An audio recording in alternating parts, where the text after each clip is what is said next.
All right, guys, welcome to the Mad Maker Show. My name is Eloy, and we have a special guest here today. We're going to get to him in a moment. Jake, sitting over there. You'll see him. For those of you that have never been here and are checking out this video live for the first time, you'll see people in the comments section.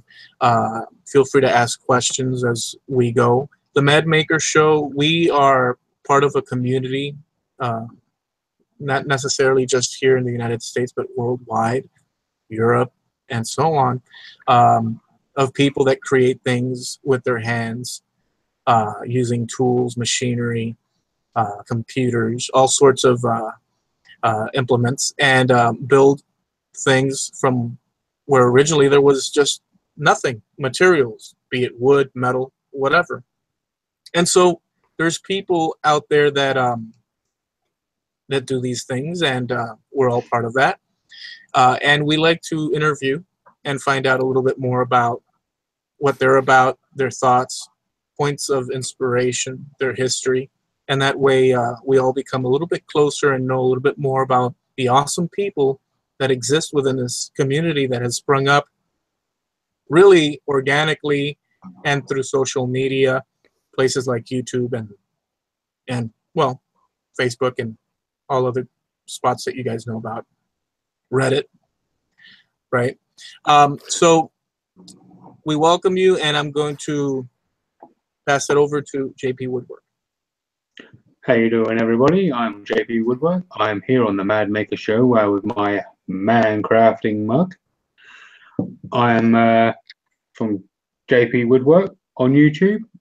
My website is jp-woodwork.com. I am one fifth of the Makers International podcast, which is makersinternationalpodcast.com. Thanks to Harnell Media, which is harnellmedia.com. The Makers International podcast has a giveaway going on right now. We can win some resin and a blank from lizardblanks.com.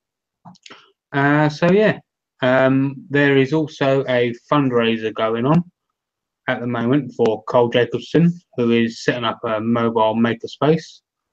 There is a GoFundMe link set up on the Makers International podcast page. So if you want to go to the top of the page and click on the tab that says Cole Jacobson fundraiser, if you can spare a few bucks for him, I'm sure he would really, really appreciate it. That's about it. All right, cool. So couple of last things. You'll see the madmakershow.com right below. Go visit that to help us out. It's the website for the show. You'll find previous shows and interviews in Q&A form. You know, support us or pass the word along, because it kind of would help, you know, for those of you guys that would like to do that. Much appreciated. Anyways, so we have Jake Thompson here today from Texas, I believe. Jake, how's it going, dude? That's going good, man. I'm excited to be here. Right on, dude. So we were talking a little bit behind the scenes, and I did mention, I mentioned it a lot about the Quentin Tarantino back and forth through timelines and all that. I just like to be sporadic and then finally tie everything together. But I wanted to start off, I guess, kind of like with a little bit of your background. Could you give us a little bit of history so we know where you're at, where you've been, a little bit about yourself, if you would? I was born in Michigan, and family moved here when I was about a year old, and my dad died when I was about a year old in a one-car accident. And a couple years later, I was adopted by my dad that I have now. And there was a big mixed-up family. And another important thing to know is I was born severely cross-eyed. Now get the jokes ready in the chat section. I was severely cross-eyed to where it was like looking through a kaleidoscope. Wow. But so I was pretty much blind until like right before I went to school. But your brothers and cousins and everything, they cut you no slack. So you're blind trying to play tag or whatever. And I was a beat up kid because when you go to turn around the corner, which corner do you turn around? So I'm beat up all the time. And Jake's not actually my real name either. My real name is Jason. And my parents, my That's parents. what I was going to ask you. Yeah, sorry, go ahead. Yeah. Now I was all beat up and everything all the time. So my parents, that's too sweet of a name to be for a beat up kid. And back in those days, John Wayne was big. And so his name in a lot of movies was Jake. So they started calling me Jake. That's how I got my name Jake, was because I was a short, fat, cross-eyed kid running into the walls. Wow, dude. So there you go, just a little bit. But that starts I had to work harder than everybody. When I went to school, I knew what the alphabet sounded like, but I didn't know what it looked like. I couldn't tie my shoes. I couldn't skip. All the things that a regular 5-year-old knows how to do, I was behind. And I wasn't dumb by any means, but I had the work ethic started right then. Can you elaborate? You have to work harder, and so I'm not going to complain or anything, but I was dealt less of a hand than everybody else, I believe. With everything involved, you have to learn how to get past it. What do you do? You can't give up in life. You got to keep on going for the next thing, and that was just the start of it, and then my brothers are all 6 foot. So back in those days, you could, you were allowed to fight. You could get in a fight with your brothers. You can get in a fight at school, and it was like there was no such thing as bullying or anything like that. So, me being, I'm 5'6" now, so like 3 years difference between me and my brothers was, they were giants compared to me. I couldn't fight them. I had to learn how to hold my own. So you figure out, I got to tackle that dude. So just even the playing ground, you got to figure out how to level the playing field, no matter what hand you're dealt. And it started from an early age. Is that, would you say I would say that's a very important, like that's a very positive, important lesson that a lot of us, some of us might have instinctively.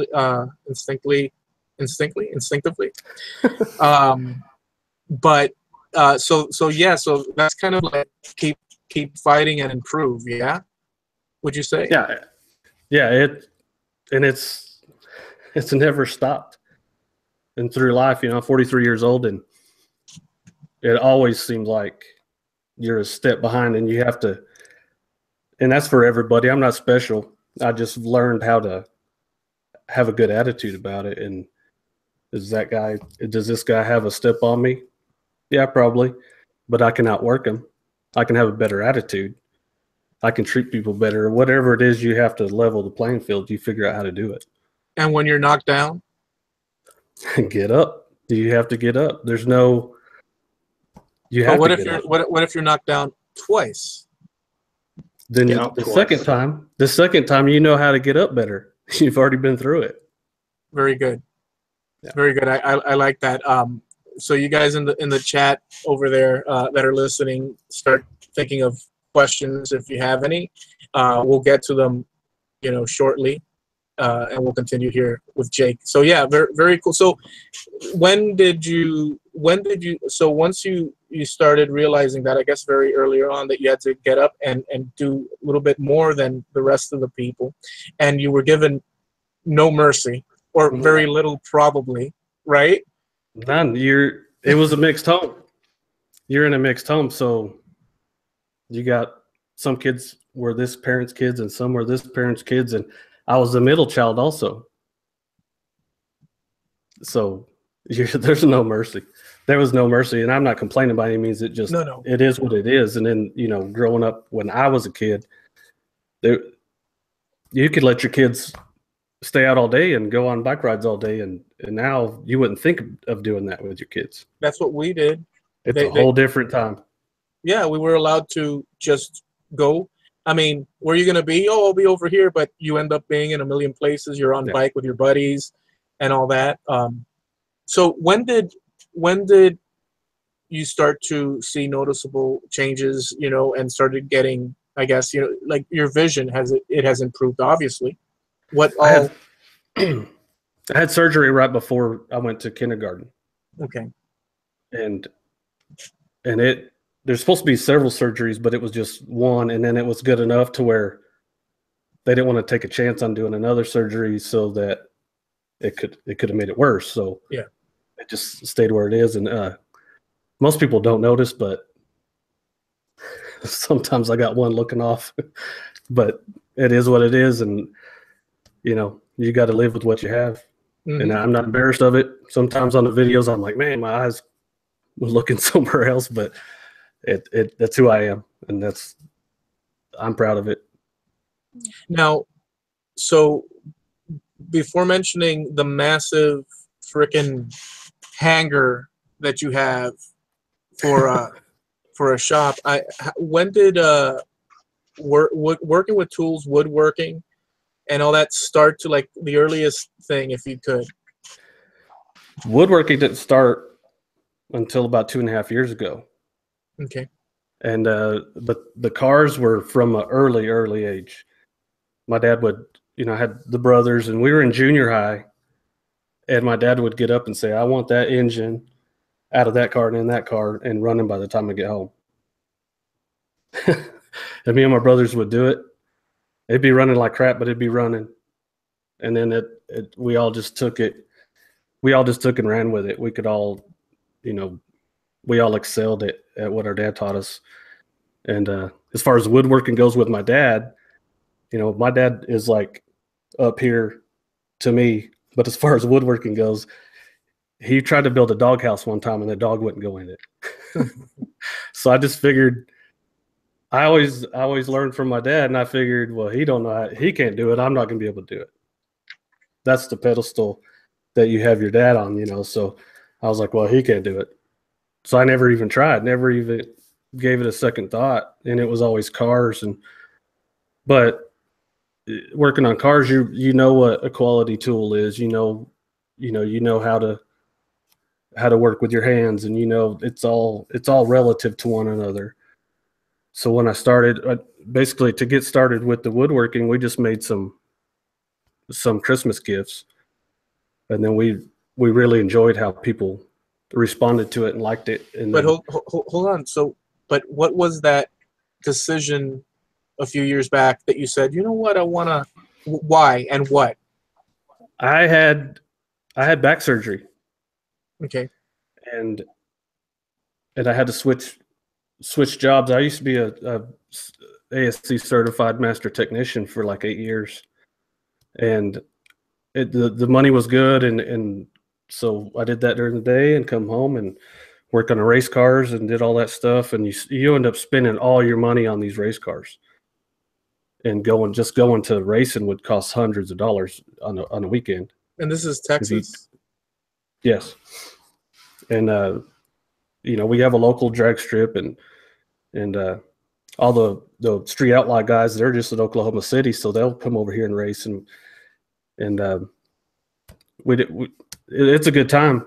It's a real good time. But after having back surgery, you know, loading up the trailer wasn't fun. Spending that kind of money wasn't fun anymore. Doing all that stuff just wasn't in the cards, and I had been working on cars since I was a kid. What does the money look like if you, I mean, the possibility for at the level that you guys were at, I don't know, but was there, you know, revenue possibilities? Very rarely there's a big payday. In the level that I was at is just a local level. You go and you could win $1,000, but there's 50 other guys trying to win that same $1,000. Yeah. So the odds are not in your favor. And I've won a bunch of $100 races here and there, but I had $90 worth of gas. Right. So it was more for fun. Right. But once I had to change careers and my pay cut in half, it wasn't. And then my attitude towards it was different too, because I was hurt. I was hurt for a long time, and then going loading up the car and unloading the car and getting it ready and all that stuff wasn't the only thing that was still fun about racing. Was when you're at the line and you're got your finger on the button and you don't know if you're going to do a wheelie or blow up or wreck. That was the fun part. Everything else was kind of miserable to me at that point. Yeah. And I was still doing it because other people expected me to, and it was just what I was expected to do.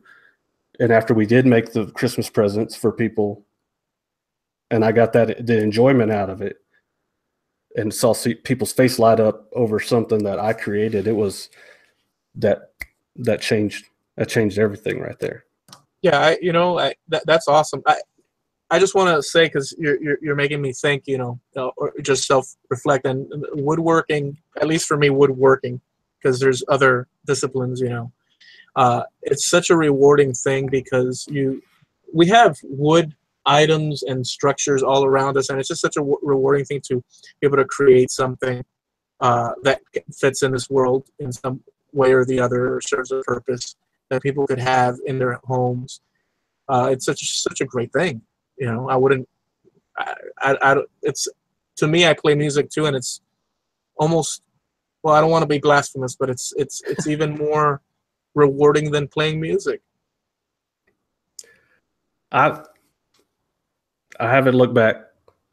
I've got interested in it. We made those gifts, and then I went to the next thing. I started watching YouTube on how to do woodworking. I didn't know how. I didn't know the first thing about it. So the first people you see is going to be Jay Bates and Jimmy DiResta and all of these people, and watching people go over to Drew's and say boom and all.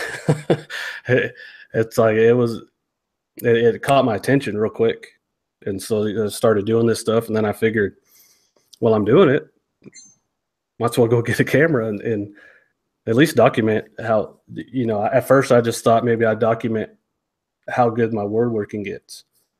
And then it's just progressed to, talking to people online and getting buddies from overseas and doing all that kind of stuff. And it's become, this is what I want to do. And I'm not going to look back or regret anything. And I'm having a good time doing this stuff. Awesome, dude. Before we continue, JP, who's out there, and are there any questions? Who's out there? Yeah, we've got a few questions from the chat, but I'll run through quickly who's out there first. We've got Frank's DIY, Mark Lindsay, SDM Customs, Bear Attic Woodworks, Javi's out there, Man Crafting. If you want to show off your cup, Jake. Charles Tieran's out there. Yeah, you're one of the big boys now. Show Man Crafting's mug. Yeah, Vintage Woodworking's out there. Let Jake talk so I can see it. Say something, Jake. Northside Custom Crafts right there. Thank you, Chad. Here's mine. Oh, all right. No. Sorry for interrupting. I better get mine. There you go. There it is. Katie Dotson's out there as well. Be Happy Woodworking. Dave Gatton's out there. Matt Huss is out there. Steve's out there. Steve Nealon, by the way. Desert Bum Woodworking. Chuck. Yeah. Dave Jones from Portal Woodworks is out there, which reminds me, he's got a Bandsaw Box challenge going on at this very moment. For the month of December. So, yeah. Anyway, let's get to question number 1, which comes from Jake's very good friend from Dan Under, which I contacted him before we even went live and asked him if he had a question, so he'd get the first one out. He said, does Jake wish to use more hand tool joinery in the future? Example, dovetails. That's probably a little bit far off, but I'm interested in. I've bought some chisels and some planes, and that's in the works. But it's not going to be something I'm doing tomorrow. I'm interested in it, and I want to do it, and I want to learn how to do all this stuff. But that's so intimidating. But it's going to happen. Yeah. Okay, we've got another one from man crafting. He said, "How did Jake make money back during his racing days?" I was a technician at a Chevy dealership. I was a commission mechanic. Okay. And we got one from Timber Anew. He said, "What's one big project on your mind that you want to complete?" I want to do a traditional workbench, and then a smaller one. What I want, that I know that I need. I look at all the hammers in my shop, and they're all mechanic hammers. So I want to make a mallet pretty soon. And I've actually got a question as well. You've got a lot of flags up in your shop. Why flags? For one, I have room for them, and two, it's kind of like painting your wall. But I don't have regular walls. I can't put up regular stuff like other people do, tool walls and things like that. Yeah. I kind of had to figure something else out, and the flags just kind of came natural. Okay, fair enough. Right, yeah, that's it for questions at the moment, Eloy. So just to tell you, before we get to the hangar 18, Megadeth. I'll just say, if I had that massive, like, you'll have a wrench all the way, and then let me go get a wrench. Grab it. Half an hour later, you get back to your actual workstation. It's huge. At least it appears like that on camera to me. Like a football field. But I just want to say this before we get into that. If I had all that space, what I would do is make little fake wall sections and have different sets. I'd build a whole production company. Like, here's Jake, and I don't know, you could put potted plants in the jungles of Central America, and here's Jake in Rome with, maybe I'm exaggerating, but tell us about that massive freaking shop, dude. Before I decided to stop racing, I went and got a couple estimates for that size. That's as big as I could fit in my yard. Because I figured, if you're going to go get the money for it, don't climb the hill halfway. Go ahead and get it.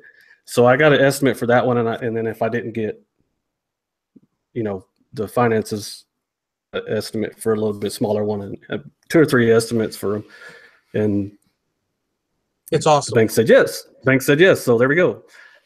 And then, so we did the floor, and it was supposed to be a mechanic shop. So I painted everything white, and I wanted everything to be super clean. And we did the floor and put the lifts in there, and it was awesome. And then it really wasn't that much after that. I was like, man, I didn't want to race anymore. Sold the cars and started buying woodworking equipment, and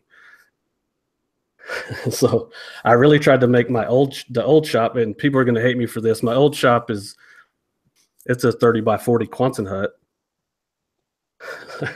And that's huge too, but those are like ovens, man. I even tried insulating it and doing all that stuff, and it just, man, in the summertime you couldn't work in there, and then there was moisture in there, and it would mess the wood up.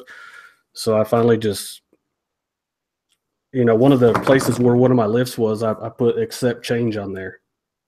Yeah. Nice. I was trying to hang on to the mechanic, and for whatever reason, I knew I was done with it, but it was something I had done for so long that I was hanging on. We identify. See, this is another thing that I realize when we do something, we self-identify as if that we do is us, and it gets to a point to let it go, because you grow in life. It's a very difficult thing, because it's almost like you're, putting an arrow through it, sticking it, right? And it's a very hard thing to do. Yeah. So I sold one lift, and then several months later, I was like, man, I'm going to commit or don't commit. I'm going to do it or don't do it. So I sold the last lift, and then I made a post. on Instagram that said, I am a woodworker now.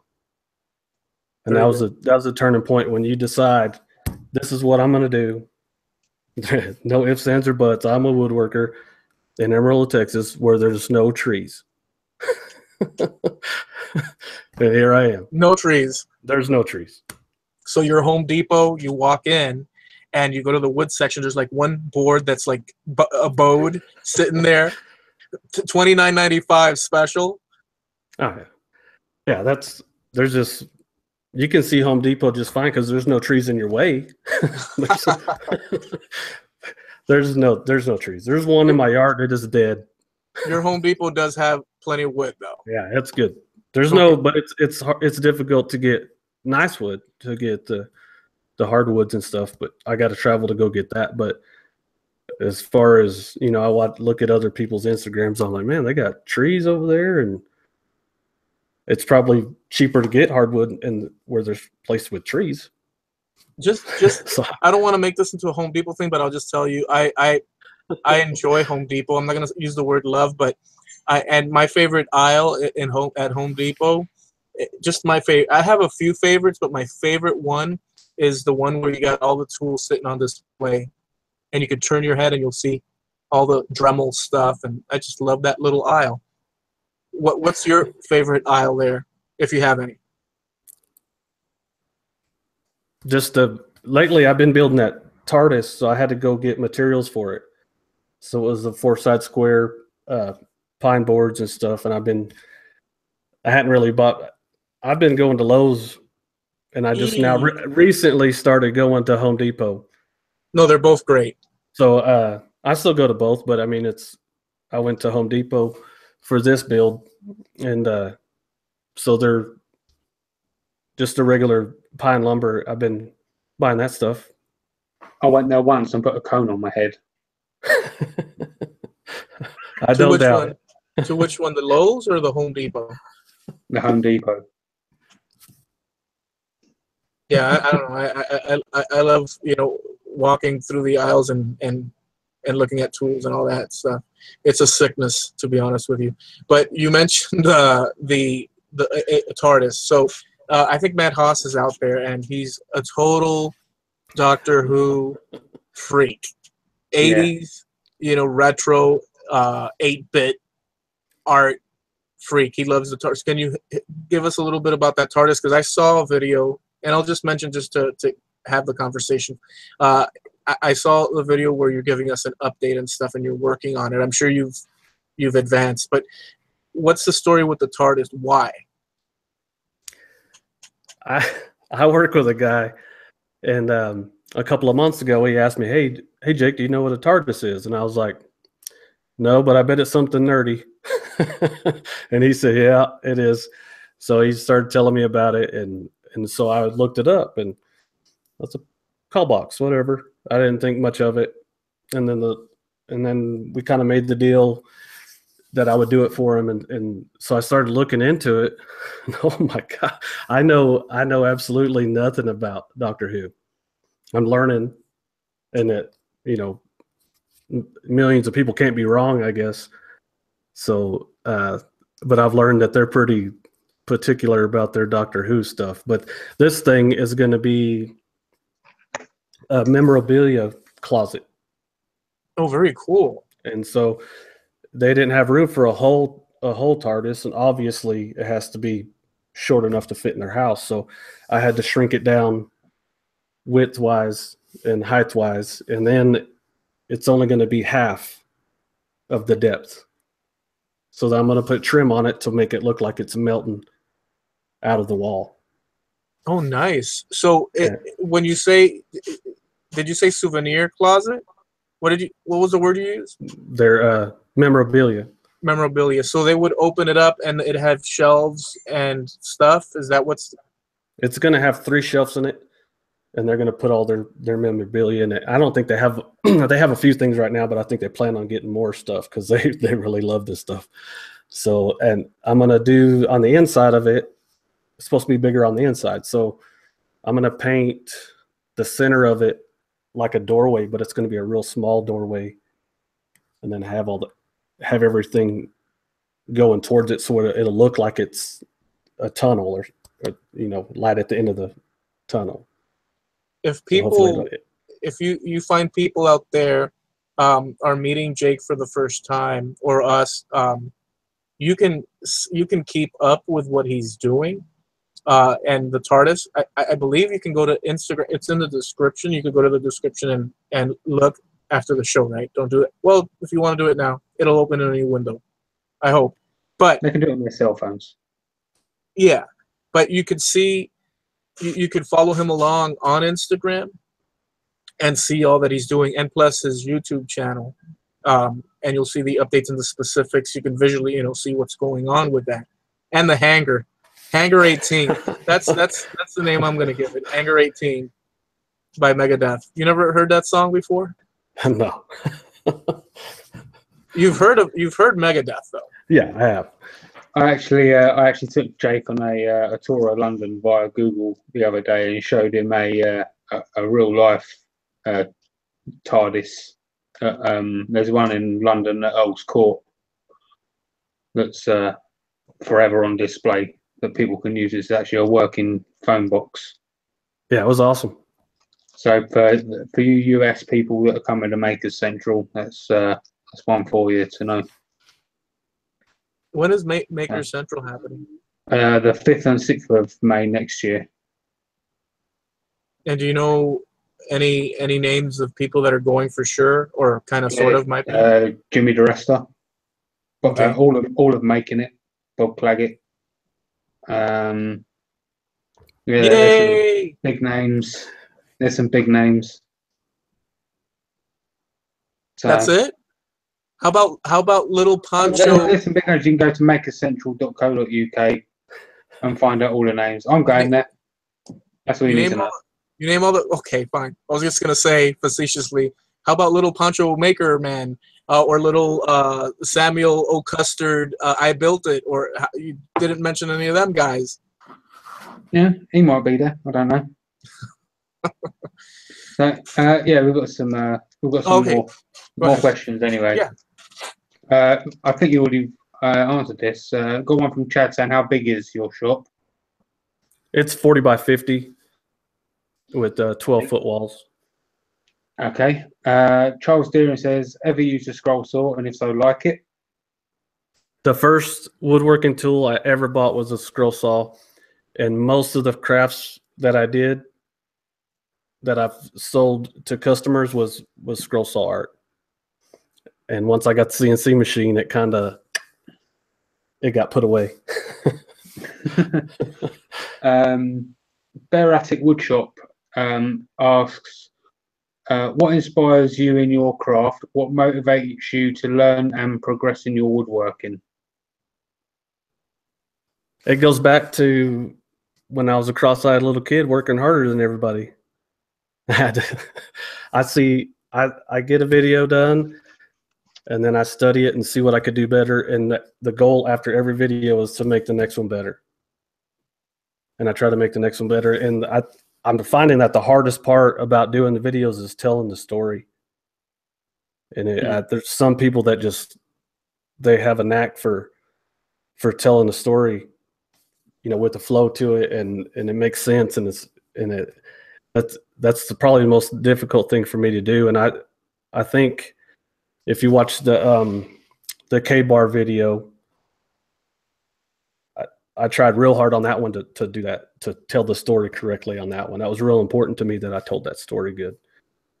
Yeah, one of my favorite videos of yours where you told a story was the shadow box with a knife. Yeah, that's by far one of my favorite videos that you've ever put out. That was just incredible. Thank you. So if anyone wants to check out any of Jake's videos, I'd recommend that one for starters.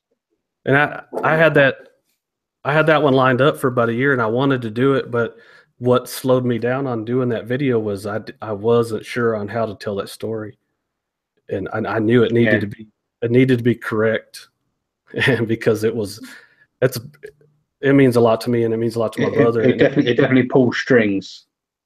Yeah, but you definitely hit the nail on the head, so to speak. Thank you. So, yeah. You can take your show back now, Eloy. Okay. No, it's fine. It's fine. That's how it should be. It's a conversation, right? Oh, I just got a comment from Dan the Maker Man. I don't know if it's in this. What the heck? I'll look at it later. If he's out there, he can type it in the chat. So, give us a rundown. So you mentioned CNC, and by the way, that was a very shocking and offensive thing to say for scroll sawyers all around the world. Just so that you know, because my goodness. I don't mind. I've started to tolerate him now. No, matter of fact, I bought it to cut out crosses with. I didn't know. This is how much I didn't know about woodworking. I bought the scroll saw so I cut out crosses when I first started cutting them. I'm like, why does this thing cut so crooked? And so this thing's broke. There's something wrong with it. And so that's why I started watching videos on how to do stuff. And I'm like, I got the wrong tool for this.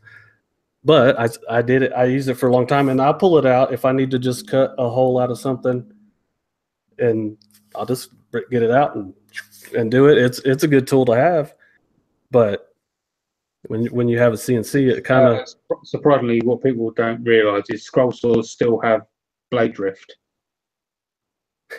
Yeah, if you push, despite how small the blades actually are.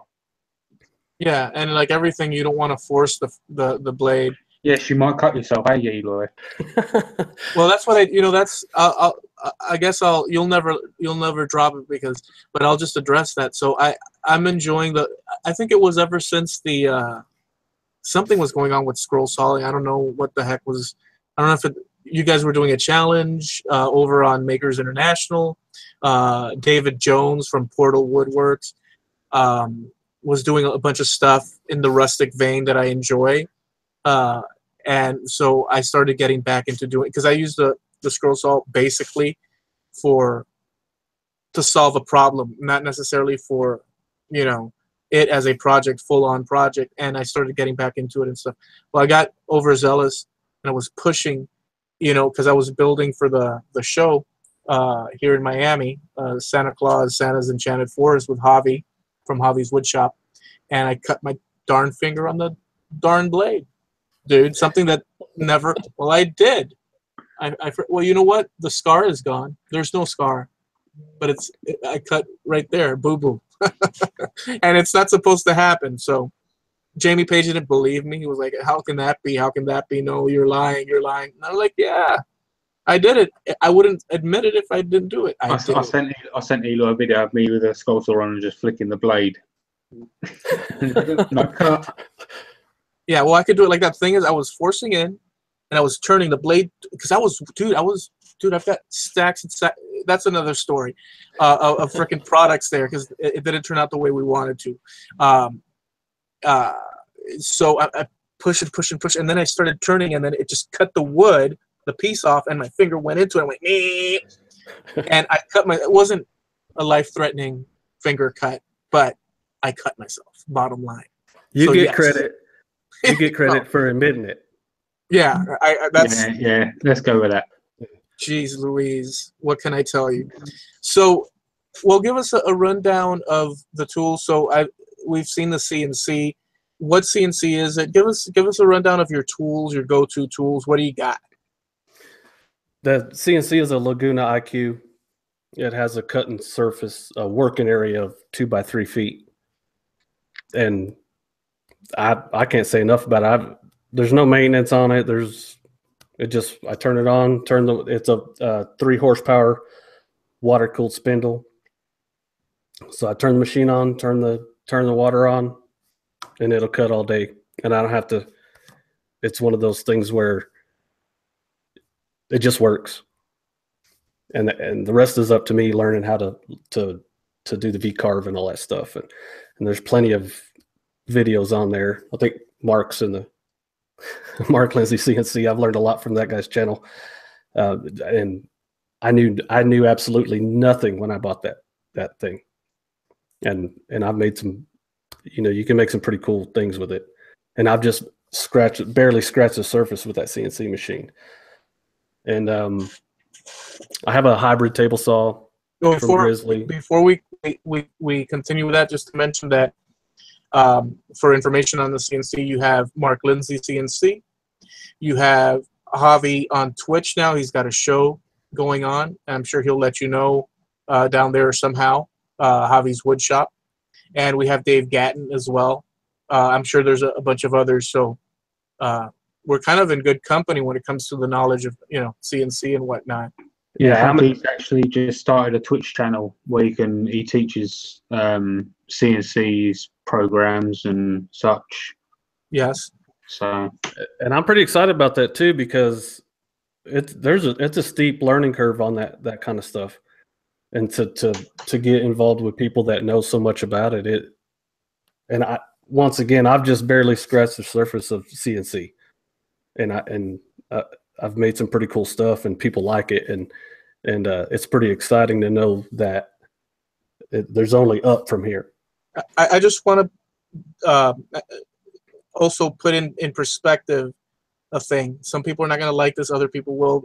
I just want to put one thing in perspective.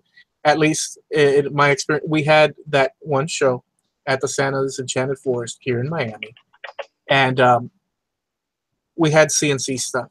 I'll say it as benign as possible, and we had all sorts of stuff in between, right? And we had thousands upon thousands, literally thousands upon thousands of people passing through, right? I took frickin' show you here stuff like this. I took a piece of, this is closet door out of oak, and just scroll sawed this. I made a bunch of different ones, stuck nails in it so you can hang your keys.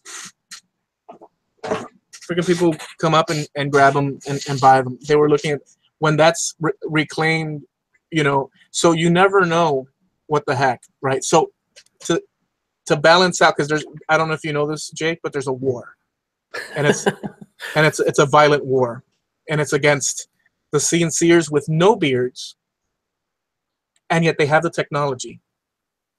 And then you have the scroll sawers on this side. They're bearded.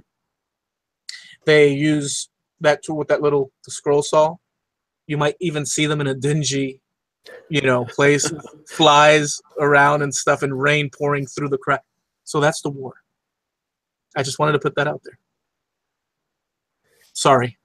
Let's continue with the Mad Maker show. Continuing the Mad Maker show.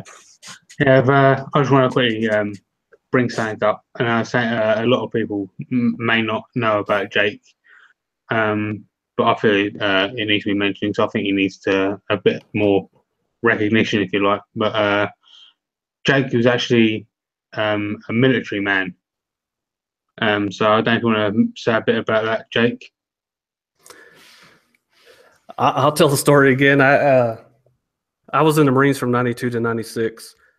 I did Somalia, and we evacuated people out of Rwanda, and did some stuff. Went to cool places like Australia and Singapore and Hong Kong, and went all over the world. And you see some cool things, and you see some things you'd rather forget. But my story about going into military was, I had a kid in high school, which here's one of those things you have to work your way out of trouble. You have to work harder than the next guy or whatever. You put yourself in a hole, stop digging, and keep working. I had my mom. I said, "Hey, take me up to the recruiting station, because I'm going to go in the Army." And I did have opportunities at wrestling college, and but this wasn't in the cards after having a kid. So my mom takes me to the recruiting station, see which one you want to go to, and I said, "Well, let's just take me to the Army. It's cool." And she said, "Well, the Marines have way better looking uniforms." I said, "Okay, let's go there." So I had no idea the difference or the tradition of the Marines, or how hard it was, or anything like that. And my whole military career choice was based on my mom saying the uniforms look better. That's awesome. How long did you spend out? Oh, I'm sorry, JP. I was going to say, I was about to say, I've got a lot of respect for people who were in the military, are in the military. It doesn't matter what country they're from; they deserve respect, in my opinion. So yeah, good on you, mate. Thank you, Jamie. So how long were you in the military? From when to when? From 92 to 96. And my daughter is also a Marine. She's already a veteran too. She did she went to Afghanistan and she's done her part in this life too. Nice. Yeah. Yeah, very nice. That was also what part of the knife shadow box was surrounded about. Yeah, I went to squad leader school, and I wasn't even at the right rank to go there. I just held a position of the squad leader, and I wasn't even, everybody's shorthanded, so you just get the position that your skills allowed you to do. So they sent me to the school, and to be honest with you, I was mad that I didn't get the highest GPA. I missed it by one question, so I was upset about that. But they gave me the weapons proficiency award anyway. So I thought the way I saw that was I got second place. So being a cocky 20-year-old, I was like, whatever. So they gave me the knife, and next time I came home, I just gave it to my brother. Here you go, kid. And I fully expected him to tear it up and kill ants on the sidewalk with it and stuff. but he didn't. He gave it back to me. It didn't even have dust on it. That knife was never touched. So do you have moments in your life that it gives you a good, clear perspective of what people think about who has your back? And that was a real clear indicator for me. Mm. All right, so going back so we took care of the CNC, and let's go back into the other tools. You went to your table saw. I have a Grizzly hybrid table saw, and I'm perfectly happy with it.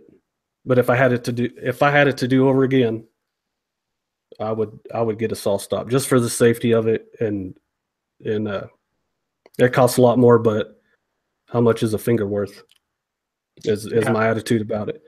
I used to spend incredible amount of money on a stupid race car, and so a saw stop is on the list. And then the bandsaws, I bought a 17-inch Grizzly bandsaw, and I liked it. And at that point in time, I was using the bandsaw all the time, and I wanted one that did curves. And then changing out the blade was a pain. I could do it fast now, but back then it was a struggle for me. So I just bought another bandsaw so I could resaw with. In which, if I had it to do over again, I wouldn't have bought that second one. But I do have it, and it's nice to have. And that's awesome. And you never have enough bandsaws. Are you kidding? That's awesome, dude. I'm glad I have them. But once again, if I had to do over again, I would have just learned how to change a blade faster, I guess. And then I have a Supermax 1938 drum sander, and that thing is awesome. It helps so much with flattening things, and I probably use it for exactly what it's not intended to. But like what? Matter of fact, that's how I'm going to do the top of the TARDIS. How it's angled. Yeah, I'm gonna glue 2x4s together and then make a sled that goes through the drum sander at the right angle, and that's how I'm gonna get the angles on the top of the TARDIS. Nice. It took me some thinking, but I finally figured it out. Killer, dude. Mm. I'm all about using tools the wrong way. Got a couple more questions from that in the chat. Got one from Herb Lichtenberg. Oh, it's Herb in the house. Yeah. He says, with a shop that size, is Jake's 2 to 4 year plan for it? Maybe additional tool purchases, or making it more efficient? I want to get in the next year. I want to step up my router game. I know you don't want to hear that, Jamie, but I have a router table that I put on the tabletop, and it's good. It works good, but it throws crap all over the shop, and I can't put long material on it. So I'm either going to make a workbench for it that it's set in, or something. I'm going to do something with routers this year, and then purchases down the road. I want a standing like a 12-inch joiner, and then like a helical head planer. But that's probably not in the cards very soon. But that's what I want to do. And the challenge with having a big shop is heating it. I won't complain about the size of my shop until it's time to heat it, and it's if I use the mini split that's in there, it costs so much to run it, and then it doesn't perform that well once it's around freezing, because there's no heat in the air for it to draw out. And so that's it about that. But couldn't you do a dedicate, like you could do like a enclosure inside the place in a corner somewhere and have that controlled so that if you're freezing your butt off, all the other tools you can go to, but a place where you can go in and work. You get what I'm saying. Yeah, what I want to do, what's been in my head lately is doing a show on the shout outs. And we talked about it a little bit, but I want to do a show like people send me kind of like a little channel trailer for their channel, and then have a few of them on each show. And then my buddy Dirk from Sumo's Projects, he'll do one, and then on his channel we do the opposite. But I kind of want to build a set in my shop, build a wall, just have it kind of enclosed and have it cool looking behind me and stuff, and then it probably won't echo as bad, because my shop echoes. That's probably one of the trouble things I have in my shop is the echo. But if I build a little set in there to do the shout out show, I've been kicking that around a little bit, and that's something I feel strongly about doing, is doing shout outs for everybody instead of just doing them on my shop updates. I can make a whole segment just for that. Yeah, dude, the space situation is such a great thing. Most people can't lift an elbow clink, clink, clink, until they're like stuff dangling. You see people in their shops and they're like chains, like if it was Saw Part 5, and they're in there trying to. Space is so valuable, dude. I'm fortunate. No doubt. And the cold part, all I was thinking when you were saying, but it can get cold, I was thinking, oh, boo-hoo. That's why it's hard for me to complain about my shop, but if I do have one, that's it. But I'll stop. No, I can't. I'm gonna have to let this go. I'm gonna have to let this go at some point. But just when I saw it, I was just sitting there with my eyes open like this. I was like, whoa, dude, because you're filming and you can see the walls and they keep going, dude. I was like, wow, what this? You know what?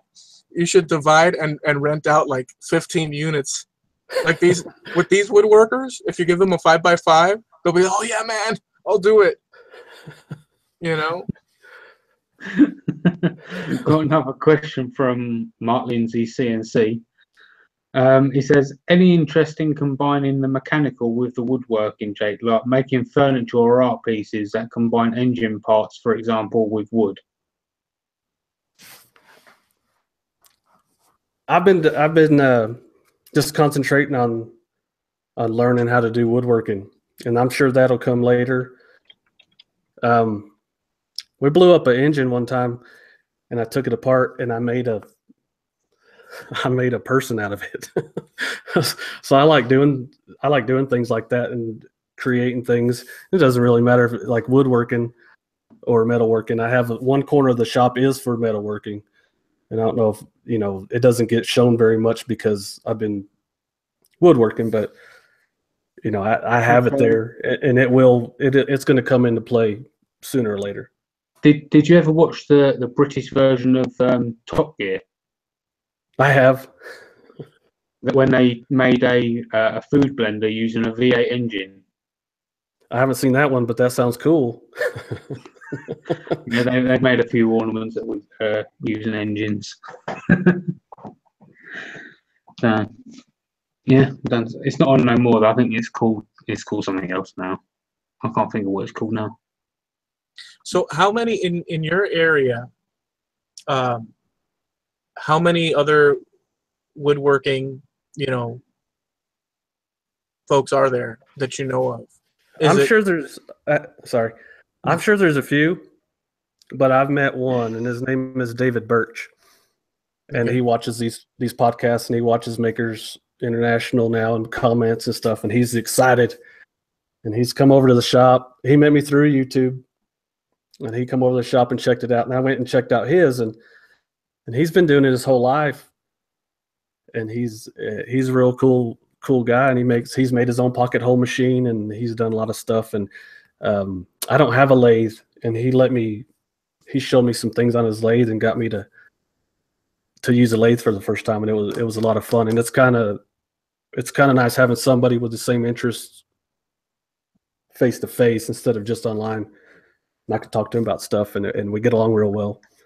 And he's the only one I've met. And so far, there's like a Turner's Club that he goes to, and it just so happens my work schedule hasn't let me go yet, but I want to go and meet a bunch of people. So when are you going to get a lathe? I'm trying not to. I'm trying my best. I put myself on tool timeout for a while, and I'm going to work with what I have for a while, and then I'll get some more tools. If you're lucky, Cole Jacobson is getting a mobile makerspace. I'll put the GoFundMe link in the chat over there, and he may be heading down your way eventually. So maybe you can have a go on his. He can come on down. I got room for him. So yeah, he could park whatever he's building. He could park it in the shop, and we could work in there. In the shop. So yeah, that'd be pretty cool. So what are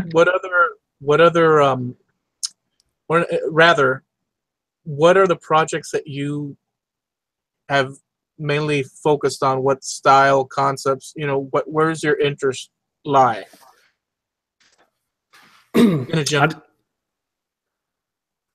Whatever's gonna teach me the next thing. Like I did the scoreboard, the yard game scoreboard, which the people that I built it for just picked it up today, and they were pretty happy.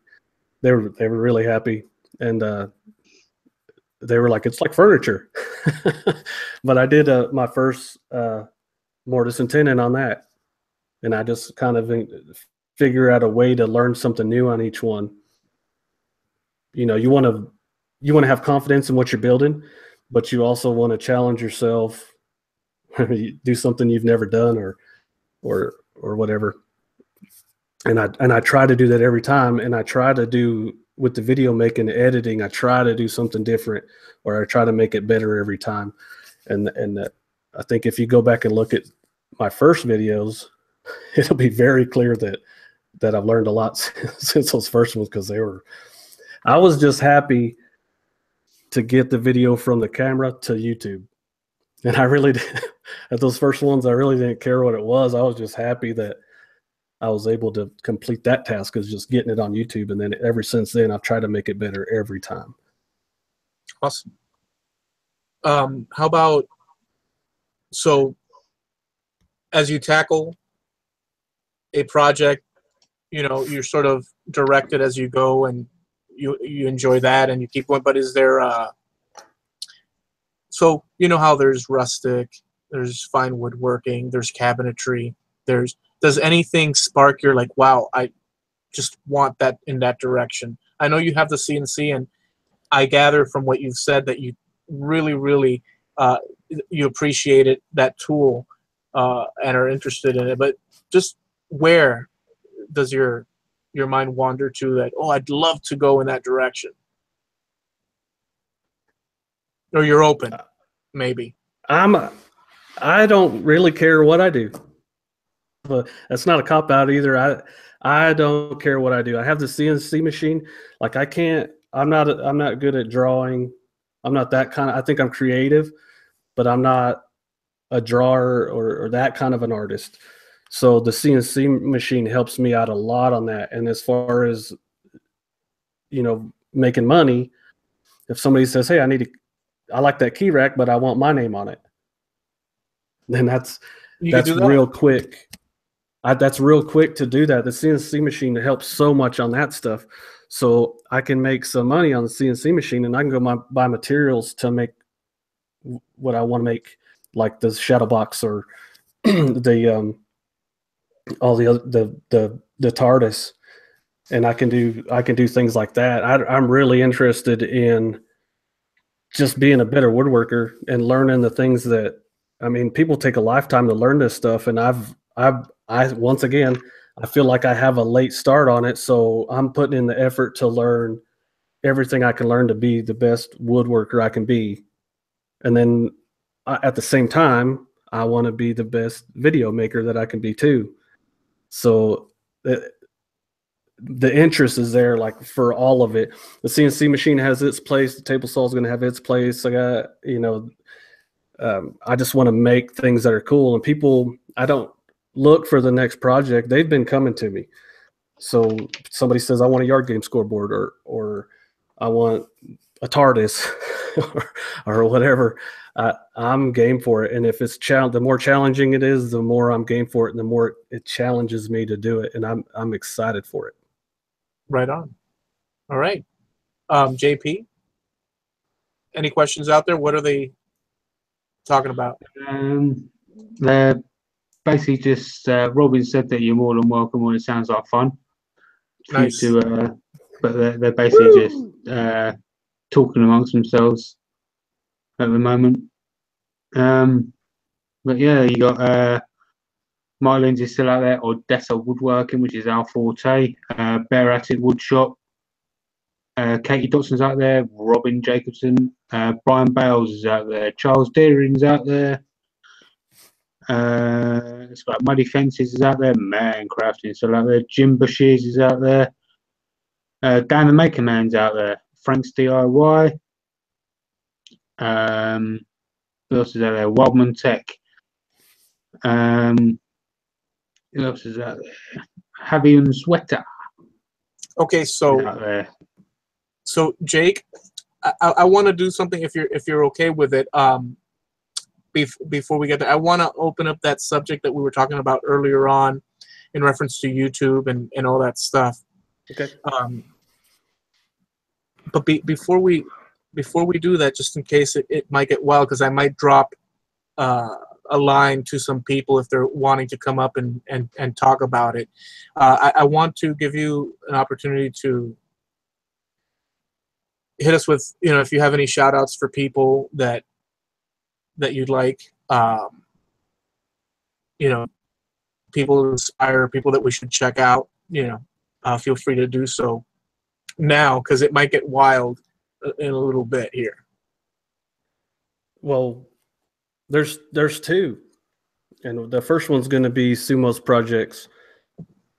Dirk from Australia. I've just become, he's a heck of a guy, and he puts in a lot of effort on his videos, and he shows, I'm a pretty loyal guy, and he showed me that he's going to be a friend, and I like the guy, and I think everybody should go give him a look, because he's a cool dude. And the second one is Jamie.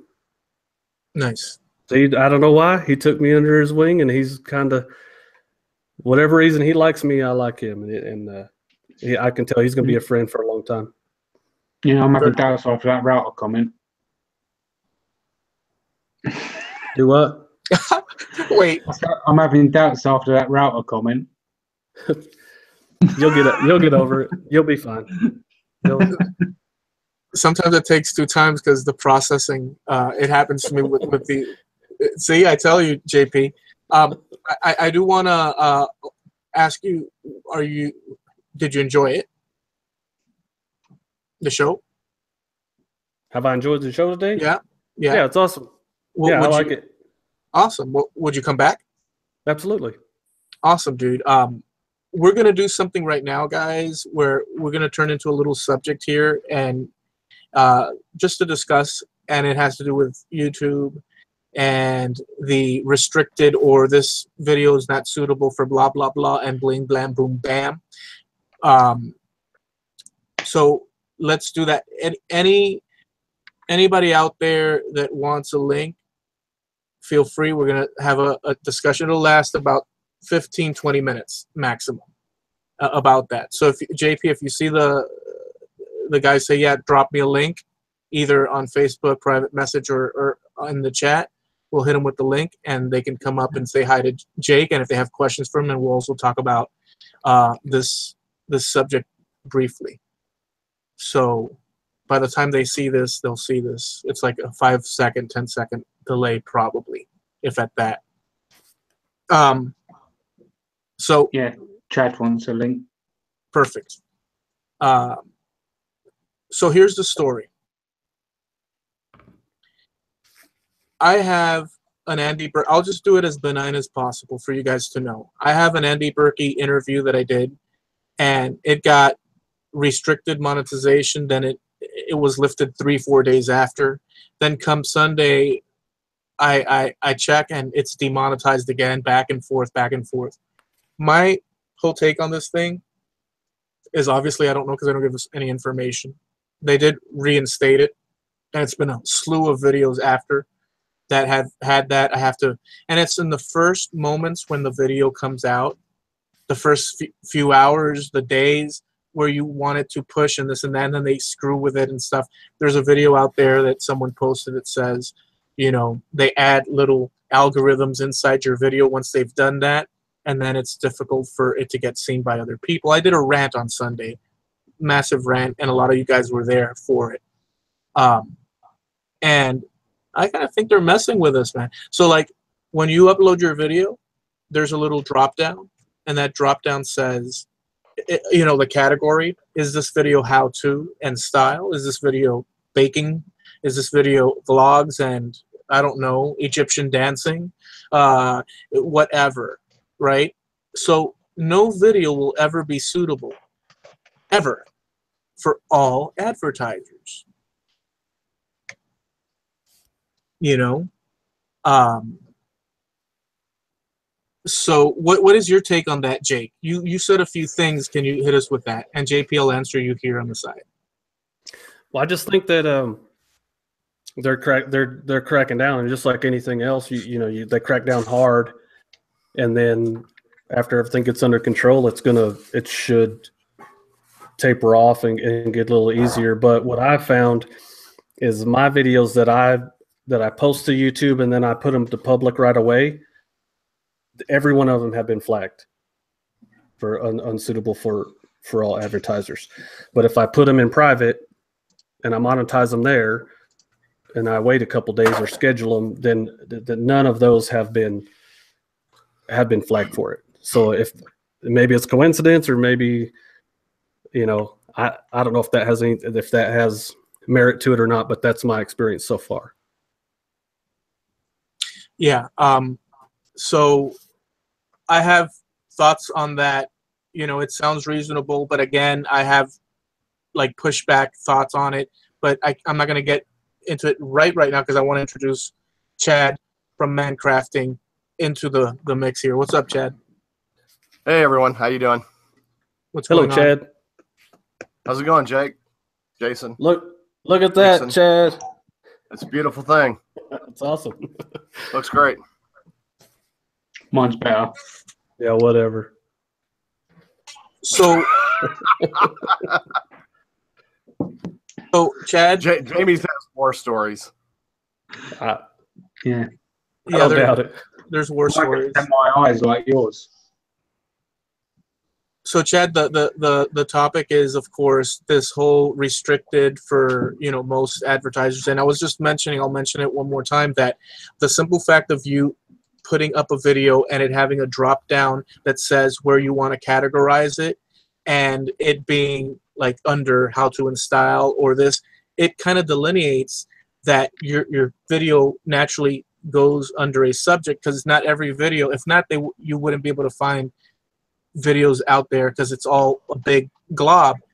You cannot be suitable for every advertiser in the world. No video in the history can ever be. Am I wrong? Or what's your take on this whole thing? I don't think that there's any content about a how-to video that should keep somebody from being monetized unless it's, you know, a how-to something, you know, unclean. But I mean, woodworking, just the word woodworking shouldn't be the kind of thing that keeps somebody from getting monetized.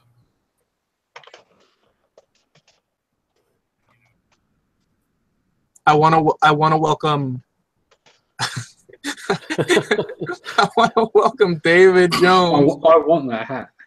from You just Portal. got demonetized.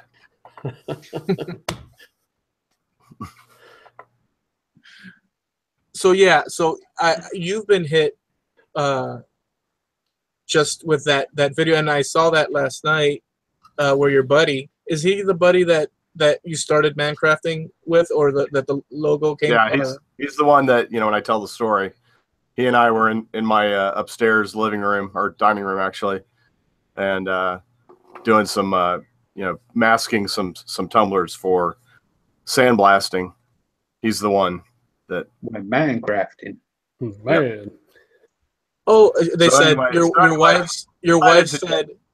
he decided to do a video on his own, and I edited it this weekend and posted it yesterday, and it had like 450 views, and then all of a sudden I said, oh, let me go check and see if it's monetized still. Sure enough, demonetized. I'm like 4 for 4. And you know, my problem with waiting 2 days is usually I'm behind, so I hate not having my content up on time. So it's a challenge. And this particular video, we'd had a lot of people asking us questions about whether or not you could powder coat over an Arctic's powder coated base. So we wanted to get the video up, and we've been sitting on it for way too long. So I was just trying to rush and get it up. And I know I've heard the same thing that you said, Jake, about leaving it private for a couple days. But, you know, I don't know. Eloy posted a video the other day. It was monetized. They demonetized it. He appealed it. It was good for a couple days, and then they demonetized it again, which that's the first I'd heard of that happening. But, you know, and then that's when Eloy went into rant mode, did a 2-hour rant on YouTube, sucking the life out of you. Yeah, I don't like to have my videos waiting for too long, because I made the video. I took the effort to do it, and I think it's a good video, and I want you to see it. So for me to have it sit for a couple days bugs the crap out of me. I said today I think YouTube needs to be visited by the 3 ghosts of Christmas.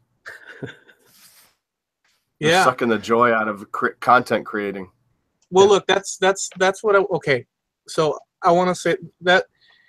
So there's a lot of different people uploading all sorts of stuff. You have people that see a scene on a street and they film it, guy slipping on a banana peel, whatever, dog jumping in loops, you know, whatever, doing the twist on top of a, I don't know, tambourine, and 2 hot dogs being eaten at whatever. We create content that we plan out. We buy materials for. There's an actual process. Mind you, some people have materials in their backyards. Some people, like Jake, have desert land with no trees anywhere. But the point is that you gather materials to create a thing, and then you're filming the process. And sometimes, you know, you're even making plans for it. There's a whole thing you're doing. And we've been hit left and right. And it's just, it takes the fun out of it, dude. It really does. You know? It's not like we're making a gazillion, you know, it's pennies, it's 0.00 of pennies. So, I mean, and again, you can't be suitable for everybody. Coca-Cola is not going to advertise on Pepsi, you know, a Pepsi video. Somebody that does quilting is not, it's asinine. We're being jerked around. Well, I think the biggest concern that I have about it all is that once it's demonetized, you know, there is a video out there rolling around that says that essentially they code your video, and from that point forward, it's not getting pushed to the viewers. And that's a huge concern because, you know, you have to have that exposure. If you don't, it's just one of 1,000 videos or one of 10,000 videos in that segment. And I think that's something very concerning because it could literally be perceived as suppression of speech. You know,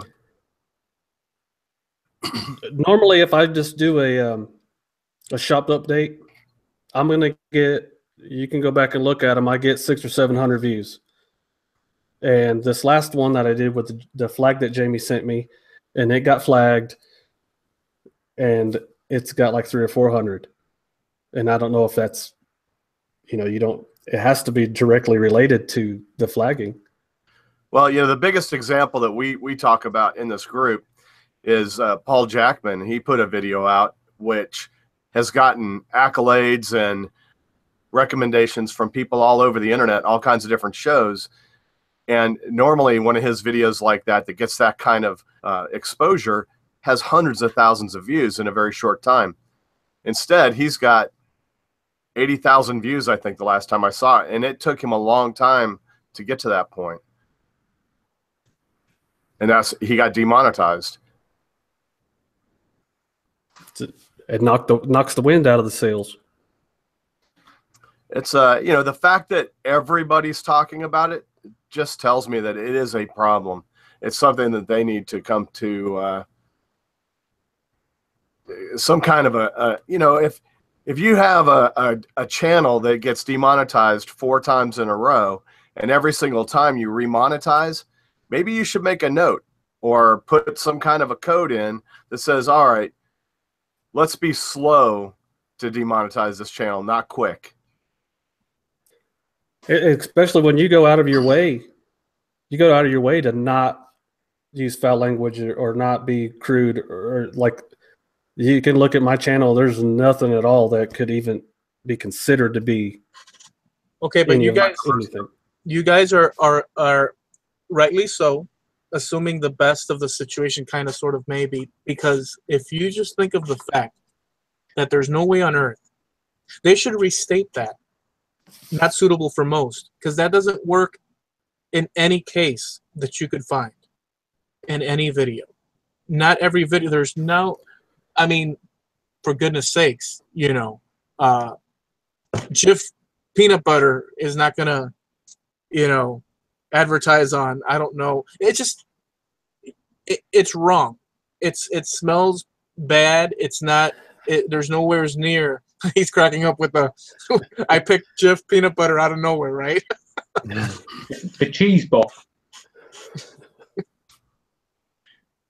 Well, we've all gotten hit with it. Have you, JP? No. Yeah, I did. Everyone for the past 5 or 6 videos, I think, I've been hit with it. Do you just put them right up? No, mine normally what happens with mine is it goes a day without being demonetized, then it gets hit, and then it takes 3 or 4 days for it to get remonetized. The last video I put out, it took 5 days before it got remonetized. Well, wait for this one. Wait for this one, because this one happened to me. You'll start it monetized. It'll be demonetized. You'll wait 5 days, they'll monetize it again. And then right when you think you're safe, like they did to my Berkey interview, they'll bring it back into demonetization mode or lower whatever the heck, right? Whatever the heck they're calling it. It's bull crap. Oops. But crap's not a bad word. It teased me off. It teased me off, though. It really does. They're playing with people that actually care about the this process inside of this site. So I do want to bring in David Jones, Portal Woodworks. Can you hit us with nothing violent? Can you hit us with what the actual challenge is and what the prizes are? Yeah, it's Bandsaw Box challenge, and like I said, it's exactly what it is—a bandsaw box. You can't make it off with your table saw, scroll saw. And don't play around with my rules there, Eloy. Screwdriver. So No screwdrivers. So the idea is from one slab of wood you can actually go ahead. Yeah, you know, you can laminate wood together, or whatever, and make a. You can start with that, you know, or get a block that God drew. Just start with one solid block, and Okay. go from there. Use your bandsaw and make. Let's see what you got. The top prize is $100, Amazon gift card. And then we go from there, to a $50 card. And those first top 3 are judged, and I'm gonna have an outside panel judge them. So it's fair. Yeah, I'm not gonna have nothing to do with it. After the prizes is left after the top 3, I'm gonna have a whoever enters is in the drawing. But they do have to go to your site, your channel, sub it. Well, no, I didn't make that a requirement. Requirement that you had to go to my channel and sub. Okay. What's your requirement? Well, I just that's just it. Like I said. Okay. Go to my channel. The rules are on my website. Go under Portal Woodworks, and it's under challenges there. So you type in portalwoodworks.com and it'll have all the information there. And the logo, you'll see it's a round logo, the Portal logo in green. And it's the Bandsaw Box Challenge, and a bunch of us are involved in it already, and it runs till the end of the year. The end of the year. And I'll announce the winners. I think I said January the 7th. Okay. All right. Yeah, I think most of us up here are going to be involved in that. So, you guys, if you want to take up the challenge and let's see what you got. I've got my handicaps with it because my bandsaw is a bench top, so I can't. I'm not even going to tell you what I was thinking of, but I had some wild ideas. Now I'm going to have to scale to meet the challenge, unfortunately. Let me welcome here Javier Unzueta from Javi's Wood Shop. Good How evening. goes it? Oh, it goes well. Thank you, Eloy. And How's it Happy going? Woodshop on Twitch. And Javi Wood Shop on Twitch. Learn to CNC. Better. See what you did there. And we also have Doc Jared Hildebrandt. Oh, no, we don't. We have the Legion of Broom. Here's all his brooms. Oh, I see. Well, wait a second. I had to pop up the bigger screen, and this is quite disturbing yet entertaining. The Legion of Broom.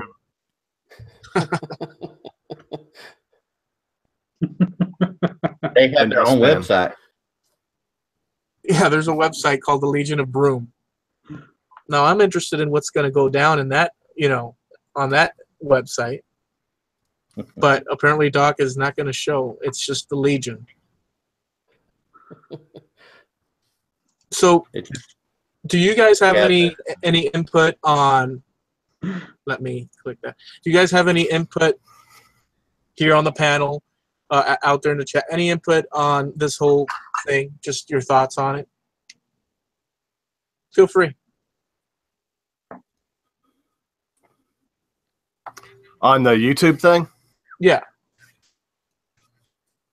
I just think that currently their system is broken and they need to fix it desperately. Yep. Yeah. I think they're going to lose people rather rapidly. People are just going to stop creating and go to different platforms. Oh, they're losing them already. Are they? I chose Twitch over YouTube to start my new show because of the issues. And Right. I hadn't even been demonetized yet. It's just PR. Right. And you're just one of how many different creators that we know of? I've got a list of 150 that I'm shouting out pretty soon. So there's a lot. So you went to Twitch because you were concerned about the monetization issue on YouTube. Yeah. Are you monetized on Twitch? I wouldn't call it monetized. It's a different format. It's basically if anybody likes what I'm saying, they'll tip or they'll donate or whatever you want to call it. But they could do that on a live on YouTube as well. They could do that on Super Chat as well. But if you're demonetized or if your AdSense is taken away, then good luck to that. And if you're monetized on YouTube with AdSense and you're like me that only has 600 something subscribers and only $25 to date on AdSense and haven't reached my $100 mark, they better donate a heck of a lot. No, actually, I don't think it works that way either. I think you still have to reach the 100 to get all that cool cash, as it were.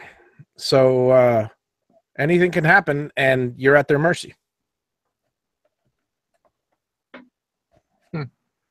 It's not a comfortable scenario. I'm just waiting for those bots to be fixed because there's some kind of algorithm that's really screwy down there. And my personal opinion, it has to do with the advertisers. YouTube used to be a format where anybody could say anything they wanted, and the advertisers, to a certain degree, had no say-so, which is what made it very attractive to the advertisers. All of a sudden, at least it seems to this person, that now the advertisers are saying, I want to see this and I want to see this. I don't want to see this and I don't want to see this, which is their right. They're paying for it. But then now YouTube basically is not monetizing certain platforms and creating certain... It's not as free as it used to be, if you want to look at it that way. Yeah. Ryan Bitters over in the chat said Twitch pays out our ad revenue after certain milestones are reached. Oh, I didn't know that. Twitch is also doing direct upload now. It is a beta. It is in beta, but they're also working on monetization for the rest as well. I've been on YouTube for almost a year. I haven't seen a cent, and Twitch I've been on once, and I'm already made more money than on YouTube for a year. So I mean, yeah, it's it's a big difference. Well, I was pretty teed off, and I spouted out because you do put in. Everybody does put in a lot of work, and it just. I hope they fix those bots or whatever the heck sooner than later. But we can't be beholden to a site, with all the effort that one puts in. Yeah, I mean, that's just a fact. And when you think about it, the best thing to do is, well, like any content, like most content creators do, is diversify. I mean, you go on social. I mean, if you're all over social media, you got a much better chance of being seen and your products being purchased and your name getting out there. Facebook, Twitch, Vimeo, any type of social media is good social media. So you really shouldn't limit yourself to only one, regardless. Yeah, I agree with that. All right, so I'm going to go down the line here. We'll do, and this is, just closing up where people can find you. Anything you want to say, feel free. We'll go Jake, Javi, JP, David, and I. You can find me on YouTube at Jake Thompson, Instagram at Jake_Thompson670, and I'm most active on there, and you can keep up with the videos I'm doing, kind of a sneak peek kind of a deal.